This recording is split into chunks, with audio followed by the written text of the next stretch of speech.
মুহতারাম হাজিরিন, আজকের মহতি মাহফিলে আপনাদের সামনে আমি পবিত্র কুরআনুল কারীমের সূরা আল ইনফিতারের শুরুর দিকে কয়েকটা আয়াত তেলাওয়াত করেছি। সূরা আল ইনফিতার পবিত্র কুরআনুল কারীমের 30 নম্বর পারায় অবস্থিত। এই সূরাটি মক্কায় অবতীর্ণ, মাক্কি। এই সূরার মধ্যে 19 খানা আয়াত রয়েছে, ছোট্ট ছোট্ট 19 খানা আয়াত। সংক্ষিপ্ত আকারে আলোচনা করব ইনশাআল্লাহ খুবই অল্প সময়ের মধ্যে। এই সূরার সারমর্ম আমরা পেশ করব ইনশাআল্লাহ তাআলা। আমরা যদি মনোযোগ সহকারে শুনি তাহলে এই সূরার মধ্যে আল্লাহ আমাদেরকে কি মেসেজ দিয়েছেন সেটা আমরা জেনে উপকৃত হব। এই জন্য আমরা মনোযোগ সহকারে শুনি। আজকে এপ্রিল মাসের এপ্রিলের 3 তারিখ 2025 ইংরেজি। আজকের মাহফিলটি আমাদের জন্য একটি ঐতিহাসিক একটি মাহফিল।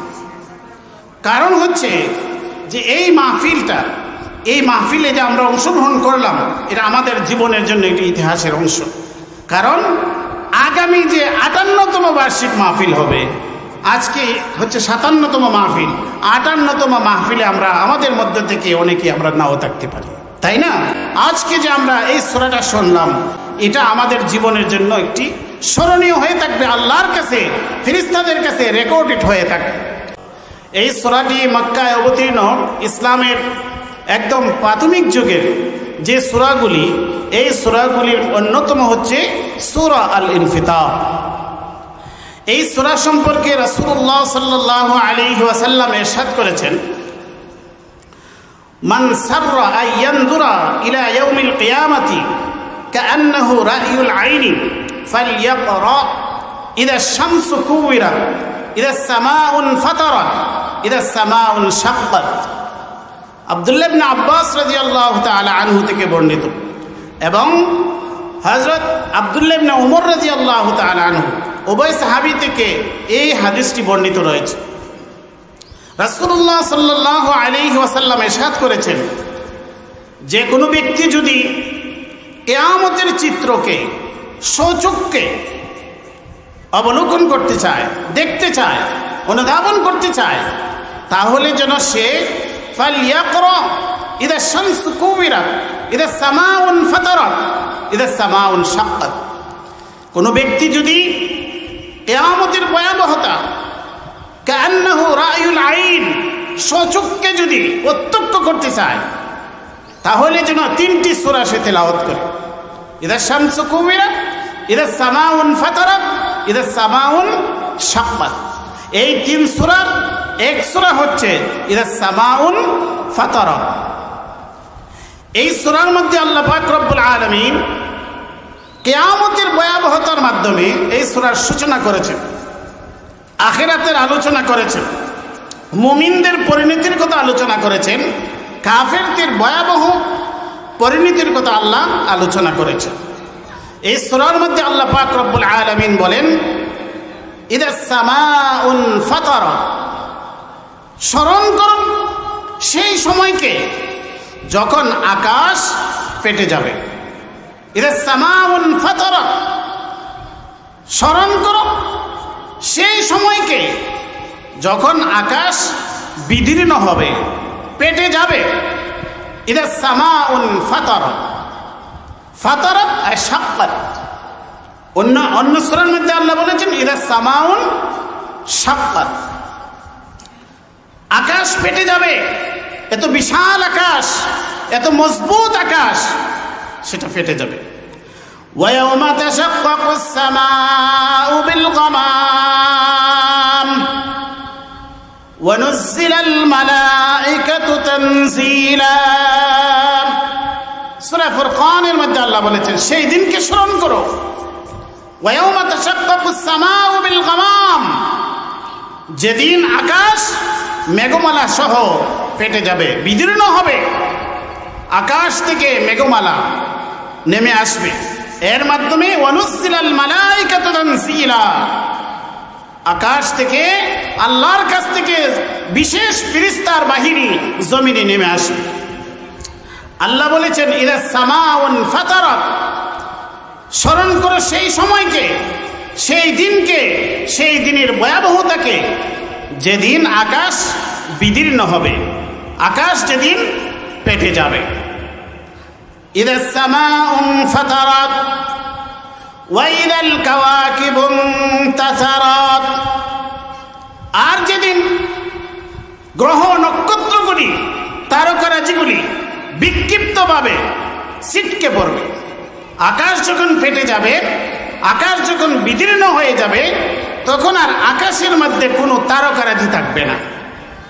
সমস্ত গ্রহ নক্ষত্র বিক্ষিপ্তভাবে ছিটকে পড়তে থাকবে।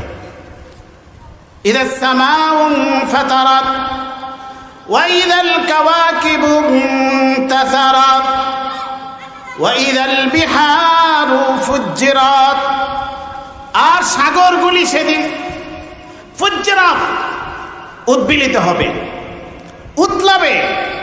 সাগরগুলি এমনভাবে অগ্নি উত্তাল হয়ে উঠবে। অন্য আয়াতের মধ্যে আল্লাহ বলেছেন ওয়া ইদাল বিহারু সুজ্জিরাত, সেদিন সাগরগুলি এত উত্তপ্ত হবে আগুনে পরিণত হয়ে যাবে। ওয়া ইদাল বিহারু সুজ্জিরাত, আল্লাহ বলেন স্মরণ করো সেই দিনকে, যেদিন আকাশ ফেটে যাবে, যেদিন তারকারাজি বিক্ষিপ্তভাবে খসে পড়বে, যেদিন সাগরগুলি উদ্বেলিত হবে, এমনভাবে সাগরের পানিগুলি এমনভাবে টকবক করে ফুটতে থাকবে, উপচে পড়বে পানি, আর এমনভাবে উপচে পড়বে যে সাগর এক সাগর আরেক সাগরের সাথে মিলিত হয়ে যাবে। লোনা পানি আর মিষ্টি পানি একত্রিত হয়ে মিলে যাবে। আর এমন অবস্থা হবে এক সময়ে এই পানিগুলি শুকিয়ে যাবে, বিশাল ভূমিকম্প হবে সারা পৃথিবীতে একসাথে। ভূমিকম্পের মাধ্যমে সাগরের নিচে জমিন ফেটে যাবে, সাগরের নিচে যে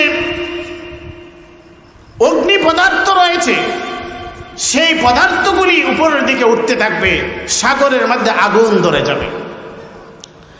আল্লাহ বলেন সেই দিনটাকে স্মরণ করো। ইদা সামাউ ফাতারাত ওয়া ইদাল কাওয়াকিবু ইনতাসারাত ওয়া ইদাল বিহারু ফুজ্জিরাত ওয়া ইদাল কুবুরু বু'সিরাত, সেদিন কবরগুলিকে উন্মোচিত করা হবে। ওয়া ইদাল কুবুরু বু'সিরাত আই কুল্লিবাত, কবরগুলিকে উলটপালট করে দেওয়া হবে। নিচের মাটি উপরে উঠে আসবে আর উপরের মাটি নিচে চলে যাবে।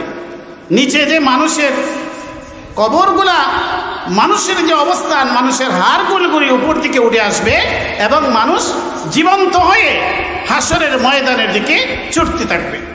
ওয়ানুফিখা ফিস-সূর ফাইযা হুম মিনাল আজদাসি ইলা রাব্বিহিম ইয়ানসিলুন, সিংহায় যখন ফুৎকার দেওয়া হবে তখন প্রতিটা মানুষ কবর থেকে উঠে হাসরের ময়দানের দিকে দৌড়াতে থাকবে। তারপরে বলবে ক্বালু ইয়া ওয়াইলানা মান বা'আসানা মিন মারকাদিনা, কে আমাদেরকে আরামগাহ থেকে, আমাদের বিশ্রামস্থল থেকে আমাদেরকে কে জাগালো? মানুষ উন্মাদের মতো, পাগলের মতো হাসরের ময়দানের দিকে দৌড়াতে থাকবে। আল্লাহ বলেন স্মরণ করো সেই দিনকে, ওয়াইদাল কুবুরু বু'সিরাত, যেদিন কবরগুলিকে উন্মোচিত করা হবে, কবর থেকে মুর্দাদেরকে জীবন্ত করে তোলা হবে। আলিমাত নাফসুম মা কদ্দামাত ওয়া আখারাত, সেই দিন মানুষ জানতে পারবে সে আগে কি প্রেরণ করেছে আর কে পিছনে সে কি রেখে গেছে।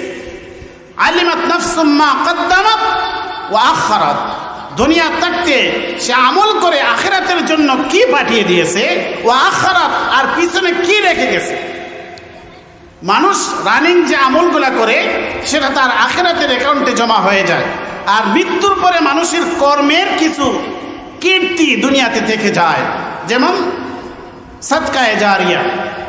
রাসূলুল্লাহ সাল্লাল্লাহু আলাইহি ওয়াসাল্লাম ইরশাদ করেছেন, ইযা মাতাল ইনসানু ইনকাতা আনহু আমালুহু ইল্লা মিন সালাসাতিন ইল্লা মিন সাদাকাতিন জারিয়াতিন আও ইলমিন ইউনতাফাউ বিহি আও ওয়ালাদিন সালিহিন ইয়াদউ লাহু। রাসূলুল্লাহ সাল্লাল্লাহু আলাইহি ওয়াসাল্লাম ইরশাদ করেছেন, মানুষ যখন মৃত্যুবরণ করে তার সমস্ত আমল বন্ধ হয়ে যায়, কিন্তু তিনটি আমল বাকি থাকে। এক হচ্ছে ইল্লা মিন সাদকাতিন জারিয়া, সাদকায়ে জারিয়া যদি সে করে থাকে, এই সদকার আমল নামা সে পেতে থাকে। আও ইলমিন ইউনতাফাউ বিহি, আর যদি ইলমের খিদমত করে যায় তাহলে সে ইলমের চর্চা যতদিন থাকবে, তার ছাত্ররা থাকবে, কিতাবাদি লিখে যাবে, এগুলার সে ফলাফল পাইতে থাকবে। আও ওয়ালাদিন সালিহিন ইয়াদউ লাহু, আর যদি নেককার সন্তান পৃথিবীতে রেখে যায় আর সন্তানরা তার জন্য নেক কর্ম করে দোয়া করে, তাহলেও সে এর থেকে সওয়াব পাইতে থাকে। এজন্য আল্লাহ বলেন, সেই দিন আলিমাত নাফসুম মা কদ্দামাত ওয়া আখারাত, যেদিন কবরগুলো উন্মোচিত হবে, মানুষ হাসরের ময়দানে দৌড়তে থাকবে, সেদিন মানুষ জানতে পারবে আলিমাত নাফসুম মা কদ্দামাত ওয়া আখারাত, সে কি আগে প্রেরণ করেছে আর কি সে পিছনে রেখে গেছে। এটার আরেক ব্যাখ্যা হচ্ছে যে পৃথিবীতে সে কোন কাজটাকে অগ্রাধিকার দিয়েছে আর কোন কাজকে সে পিছনে রেখে দিয়েছে। কোনটাকে সে অগ্রাধিকার দিয়েছে? দিনকে সে অগ্রাধিকার দিয়েছে না দুনিয়াকে সে অগ্রাধিকার দিয়েছে, সেদিন সে বুঝতে পারবে। আলিমাত নাফসুম মা কদ্দামাত ওয়া আখারাত। আল্লাহ কিয়ামতের এই চিত্রগুলা আমাদের সামনে পেশ করেছেন। এরপরে বলছেন, ইয়া আইয়ুহাল ইনসান মা গররাকা বিরাব্বিকাল কারীম। আল্লাহ বলেন, হে মানুষ, হে লোক সকল, মা গররাকা বিরাব্বিকাল কারীম, তোমার দয়ালু রবের কাছ থেকে কে তোমাকে বিভ্রান্ত করলো? আল্লাহ কিয়ামতের চিত্র পেশ করেছেন। কিয়ামতের ভয়াবহতা আমাদেরকে স্মরণ করিয়ে দিয়েছেন যে সেই দিনের ভয়াবহতা সেদিন হবে। সেদিন আকাশ ফেটে যাবে, সেদিন গ্রহ নক্ষত্রগুলি খসে পড়বে, সেদিন সাগরগুলি উদ্বেলিত হবে, সাগরের পানিগুলি আগুনে পরিণত হয়ে যাবে, আর সেদিন কবরগুলি উন্মোচিত হবে। এরপরে মানুষ জানতে পারবে আলিমাত নাফসুম মা কদ্দামাত ওয়া আখারাত, সে কি আগে প্রেরণ করেছে আর সে পিছনে রেখে গেছে সেটাও জানতে পারবে। এরপরে আল্লাহ আমাদেরকে সতর্ক করছেন, ইয়া আইয়ুহাল ইনসান, সেই দিনটা তো আসতেছে।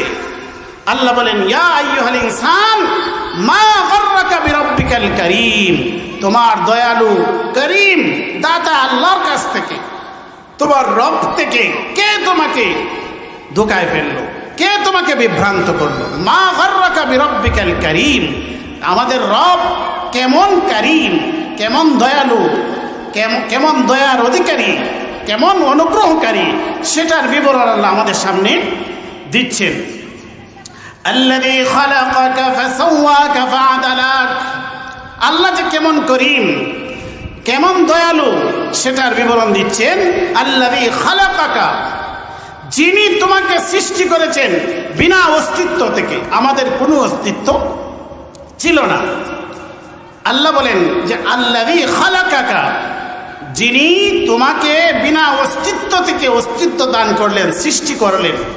ফাসাওয়াকা ফাআদালাকা, যিনি তোমার প্রতিটা অঙ্গ প্রত্যঙ্গকে সুঠাম করলেন, সুগঠিত করলেন, প্রতিটা অঙ্গ প্রত্যঙ্গকে তিনি সুস্থ অবস্থায় রাখলেন। ফাআদালাকা, আর আমাদেরকে সুসামঞ্জস্যশীল অঙ্গ প্রত্যঙ্গ দান করেছেন। এমন নয় যে একটি হাত আমাদের বাট্টি আর এক হাত লম্বা, এরকম নয়। আমাদেরকে চোখটা যেরকম হওয়া উচিত সেরকম দিয়েছেন, নাকটা যেরকম হওয়া উচিত সেরকম দিয়েছেন, কানটা যেই পরিমাণ হওয়ার উচিত সেটা আল্লাহ দিয়েছেন। ফাআদালাকা, একটি কান ছোট আর একটি কান যদি বড় হতো তাহলে কেমন লাগতো? চোখগুলা যদি বের হয়ে থাকতো তাহলে কেমন লাগতো? হাতটা একটা ছোট আরেকটা বড় যদি হতো, একটা পা ছোট আরেকটা পা লম্বা, এটা যদি হইতো তাহলে কেমন লাগতো? আল্লাহ আমাদের প্রতি যে অনুগ্রহ করেছেন সেটা বর্ণনা দিয়েছেন। ইয়া আইয়ুহাল ইনসান মা গররাকা বিরাব্বিকাল কারীম আল্লাযী খালাকাকা ফাসাওয়াকা ফাআদালাক,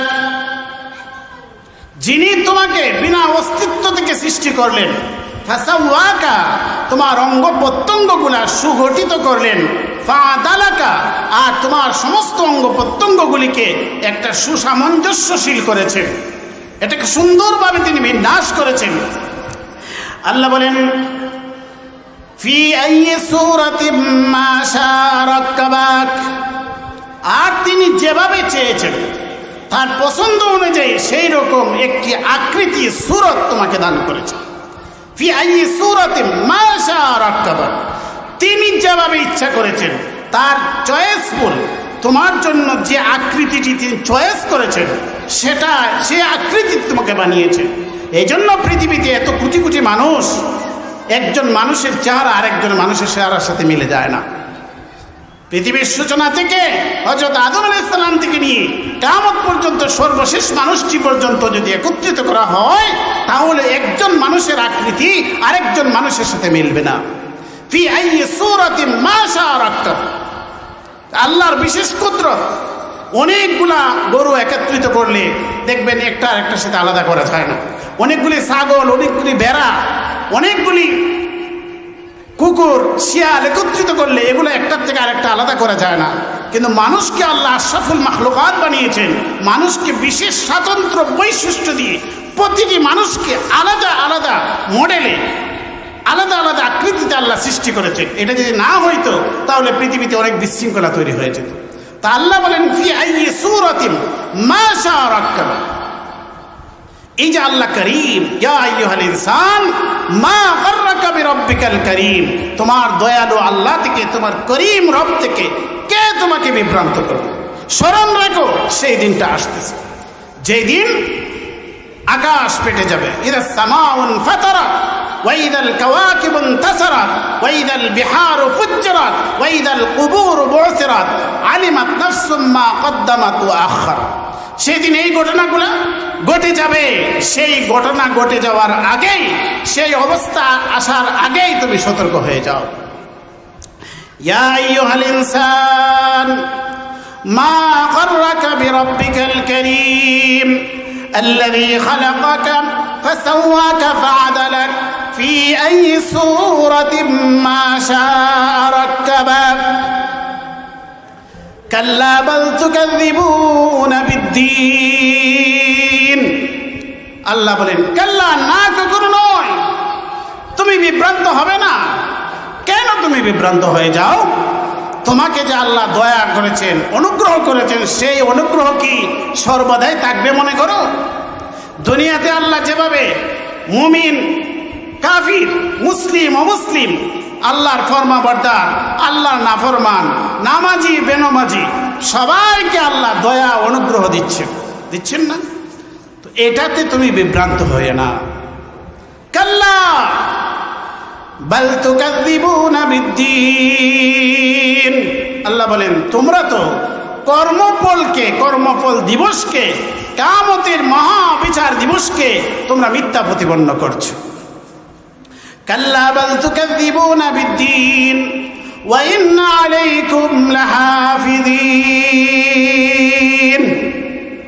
তোমাদের উপর হাফিজিন রয়েছেন, তোমাদের কর্মকাণ্ড লিপিবদ্ধকারী ফেরেশতাগণ রয়েছেন যারা তোমাদের তত্ত্বাবধায়ক।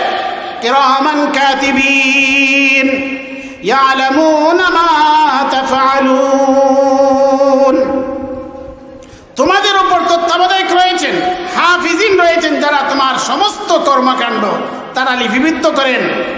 কিরামান কাতিবিন, সম্মানিত লেখক ফেরেশতাগণ, ইয়ালামুনা মা তাফআলুন, তোমরা যা কিছু করো সেটা তারা জানেন, তোমাদের সব কিছু তারা লিপিবদ্ধ করছেন।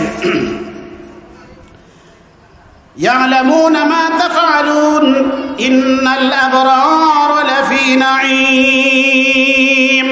আল্লাহ এবার এসে বলছেন যে যারা আবরার হবে, নেক সৎকর্মশীল যারা হবে, তাদের জন্য রয়েছে জান্নাতের নিয়ামত। ইন্নাল আবরার লাফি নাঈম, যারা আবরার হবে যারা নেককার হবে তাদের জন্য রয়েছে নাঈম, জান্নাতের নাজ নিয়ামত, জান্নাতের নিয়ামত সমূহ তাদের জন্য রয়েছে। ওয়া ইন্নাল ফুজ্জার লাফি জাহিম, আর যারা ফুজ্জার হবে, ওয়া ইন্নাল ফুজ্জার লাফি জাহিম, ফুজ্জার যারা হবে, পাপিষ্ঠ নাফরমান যারা হবে তাদের জন্য রয়েছে জাহিম, জাহান্নাম, তাদের জন্য আগুনের শাস্তি রয়েছে। ইয়াসলাউনাহা ইয়াউমাদ্দিন, সেদিন তারা এই কর্মফল দিবসে, হাসরের ময়দানে, বিচার দিবসে তাদেরকে সেখানে প্রবেশ করানো হবে। ওয়ামা হুম আনহা বিগাইবিন, এই জাহান্নামের শাস্তি থেকে তারা কখনো আলাদা হবে না। ওয়ামা হুম আনহা বিগাইবিন, সেখান থেকে তারা বিচ্ছিন্ন হতে পারবে না, আলাদা হতে পারবে না, সেখানে তারা শাস্তি তাদেরকে ভোগ করতেই হবে। ওয়ামা আদরাকা মা ইয়াউমুদ্দিন, আল্লাহ বলতেছেন, হে নবী আপনি কি জানেন ইয়াউমুদ্দিন, কর্মফল দিবস, যেটা বিচার দিবস, সেটা কি, সে সম্পর্কে আপনি জানেন? সুম্মা মা আদরাকা মা ইয়াউমুদ্দিন, এরপরে আল্লাহ বলেন অতঃপর, সুম্মা, আমি আবারও বলছি, আপনি কি জানেন? আপনাকে কে জানাবে কর্মফল দিবস কি, এটা কেমন, এটার ভয়াবহতা, এটা বলে দৃষ্টি আকর্ষণ করেছেন, গুরুত্ব দিয়েছেন। এরপরে আল্লাহ নিজেই আবার জবাব দিচ্ছেন, ইয়াউমা লা তামলিকু নাফসুন লিনাফসিন শাইআ, সেদিনটা এমন হবে যেদিন কোনো এক ব্যক্তি আরেক ব্যক্তিকে কোনো উপকার করতে পারবে না। ইয়াউমা লা তামলিকু নাফসুন লিনাফসিন শাইআ, সেই দিবসটা এমন হবে যে কেউ কাউকে কোনো উপকার করতে পারবে না, প্রত্যেকে যার যার ইয়ানফসি করবে। ইয়াউমা ইয়াফিরুল মারউ মিন আখিহি ওয়া উম্মিহি ওয়া আবিহি ওয়া সাহিবাতিহি ওয়া বানিহি, সেদিন ভাই ভাই থেকে পলায়ন করবে, পিতা পুত্র থেকে পলায়ন করবে, পুত্র পিতা থেকে পলায়ন করবে, স্বামী স্ত্রী থেকে পলায়ন করবে, স্ত্রী স্বামী থেকে পলায়ন করবে, প্রত্যেকে যার যার অবস্থা নিয়ে সে ব্যস্ত থাকবে, কেউ কাউকে সেদিন কোনো কল্যাণ উপকার করতে পারবে না। আল্লাহ বলেন আপনি কি জানেন? মা আদরাকা মা ইয়াউমুদ্দিন, সুম্মা মা আদরাকা মা ইয়াউমুদ্দিন, আপনি কি জানেন যে ইয়াউমুদ্দিন, এই জাযার দিনটা, কর্মফল দিবসটি, বিচার দিবসটি কে, কি? আমি আবারও বলছি, আল্লাহ বলছেন যে আমি আপনাকে আবারও জিজ্ঞাসা করছি, সেই কর্মফল দিবসটা কি, আপনি জানেন কি? সেই দিনটা হচ্ছে ইয়াউমা লা তামলিকু নাফসুন লিনাফসিন শাইআ, সেদিন কেউ কারো কোনো উপকার করতে পারবে না। ওয়াল আমরু ইয়াউমাইযিন লিল্লাহ, সেদিন সমস্ত আদেশ, সমস্ত কর্ম, আদেশ, সব কিছু আল্লাহর জন্য থাকবে, সমস্ত হুকুম আল্লাহর জন্য থাকবে। ওয়াল আমরু ইয়াউমাইযিন লিল্লাহ, সেদিন কেবলমাত্র আল্লাহর জন্য, সব কিছু তিনি যা বলবেন তাই হবে। সেদিন যদি কেহ সুপারিশ করতে চান, নবী রাসূলগণ অবশ্যই সুপারিশ করবেন, আমাদের প্রিয় নবী সুপারিশ করবেন, নেককারগণ সুপারিশ করবেন, এই সুপারিশটাও আল্লাহর হুকুমে হবে। যার ব্যাপারে যাকে আল্লাহ সুপারিশের হুকুম দিবেন তিনি শুধুমাত্র সুপারিশ করতে পারবেন, আর যার ব্যাপারে আল্লাহ সুপারিশ কবুল করবেন সেই সুপারিশের সুফল পাবে। এছাড়া কেহ ব্যক্তিগতভাবে নিজের ক্ষমতায় কেউ কারো কোনো উপকার করতে পারবে না। সেই দিনটা আসতেছে, সেই দিন আল্লাহ পাক রব্বুল আলামিন যারা কাফির হবে আর যারা মুমিন হবে তাদের কি অবস্থা হবে সেটা আল্লাহ অন্য আয়াতে বর্ণনা করেছেন। এই সূরার মধ্যে যে 19 খানা আয়াত ছিল, আজকে এপ্রিল মাসের এপ্রিলের 3 তারিখ 2025 ইংরেজি, আজকের মাহফিলটি আমাদের জন্য একটি ঐতিহাসিক একটি মাহফিল।